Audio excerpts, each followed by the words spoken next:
Hi friends, అందరికీ welcome to my channel.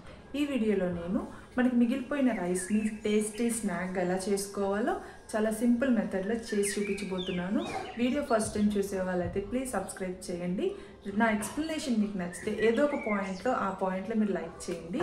And ఈ recipe తప్పకుండా మీరు ట్రై చేసి నాకు కమెంట్ చేయండి. సో లేట్ చేయకుండా ప్రాసెస్ ఏంటో చూసేద్దాం. సో ముందుగా నేను మిగిలిపోయిన రైస్ని ఒక బౌల్లోకి తీసుకుని హ్యాండ్ తోటి గట్టిగా ప్రెస్ చేసుకుంటూ ఒకసారి నలుపుకుంటాను. ముందుగా ఒక మీడియం సైజు ఆనియన్ తీసుకున్నాను. కొంచెం చిన్న సైజు ఉన్నా పర్వాలేదండి. రైస్ క్వాంటిటీని తగ్గట్టుగా ఆనియన్ అన్నది వేసుకోవాలి.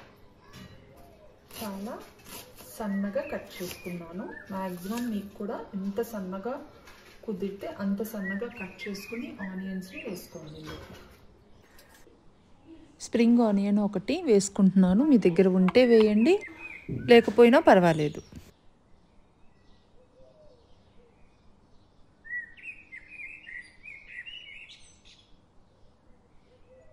హాఫ్ క్యారెట్ తురుము అయితే వేసుకున్నాను. గ్రీన్ చిల్లీ సన్నగా కట్ చేసుకోండి. సన్నగా తరుక్కున్న కొత్తిమీర వాష్ చేసేసి కొద్దిగా కొత్తిమీర వేసుకోండి. రుచికి సరిపడా సాల్ట్, కొద్దిగా గరం మసాలా, కొద్దిగా పసుపు, కాశ్మీరీ రెడ్ చిల్లీ పౌడర్ కొద్దిగా, అండ్ ధనియాల పొడి అన్నీ వేసుకుని ఒకసారి హ్యాండ్ తోటి బాగా మిక్స్ చేసుకున్నాం. శనగపిండి 3 టేబుల్ స్పూన్స్ వేసుకున్నాను. మళ్ళీ కావాలనుకుంటే తీసుకుంటాను. ప్రస్తుతానికి 3 టేబుల్ స్పూన్స్ వేసాను. నేనైతే వాటర్ ఏమీ యాడ్ చేయలేదండి.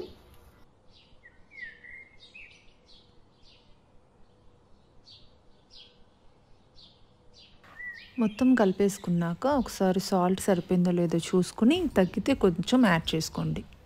నేను హ్యాండ్స్ వాష్ చేసేసుకున్నాక క్లాత్ తోటి తుడిచేసుకున్నాను. వాటర్ ఏం లేకుండా చూసుకున్నాను. ఇప్పుడు కి కొద్దిగా ఆయిల్ అప్లై చేసుకున్నా. జస్ట్ ఒక 3-4 డ్రాప్స్ అండి, అంతే. ఇలా అప్లై చేసుకుని ఇది మీరు ఏ షేప్లో అయినా చేసుకోవచ్చు. అంటే చిన్న చిన్న గారెల లెక్క చేసుకోవచ్చు. ఫర్ ఎగ్జాంపుల్ ఇవ్వండి, ఇట్లా చేసుకోవచ్చు.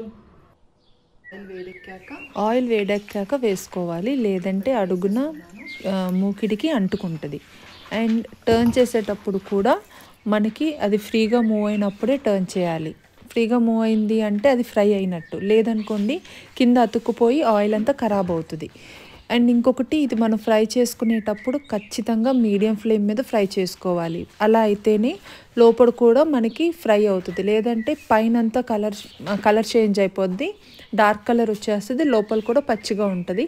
హై ఫ్లేమ్ మీద ఎప్పుడు ఫ్రై చేయొద్దు, ఓన్లీ మీడియం ఫ్లేమ్ మీద మాత్రమే చేసుకోవాలి. అండ్ దీంట్లోకి బెస్ట్ కాంబినేషన్ అయితే మనకి టొమాటో కచప్ చాలా టేస్టీగా ఉంటుంది. సో అందరూ తప్పకుండా ట్రై చేయండి.